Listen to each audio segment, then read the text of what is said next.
তোমাৰ সেৱা কৰিম কে নকৰি আমাৰ শক্তি নাই দুখ ক্ষমা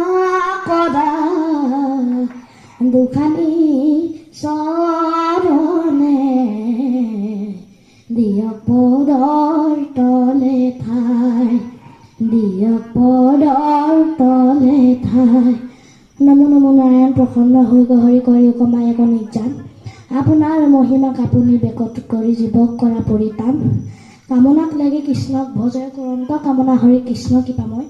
কাৰণ হৈছে কি আজি বছৰেকৰ বিহু বুলি লাউত দিলে হেমালি জিকা দিলে জেং বছৰেকৰ বিহুটিত ফুৰিবৰ নিয়ম আপোনালোকক কি দি সন্তুষ্ট কৰিব এটি গোৱাপান দুটিমান অৰিহণা দি শৰণাপন্ন হৈছে ইয়াতে মই দিওঁ মই অৰ্থ কৰোঁতে অনেকখিনি অপৰাধ হ'ব পাৰে সৰ্বপৰাধ মৈক্ষণ কৰি এইদৰে আগলৈকে গুৰু ভকতক সুধিবলৈ তেজবল শক্তি দি ভক্তিপাত্ৰ কৰিব লাগে মনৰ সৎবাঞ্ছিত পূৰণ কৰিয়ে কৃষ্ণ হৈছে।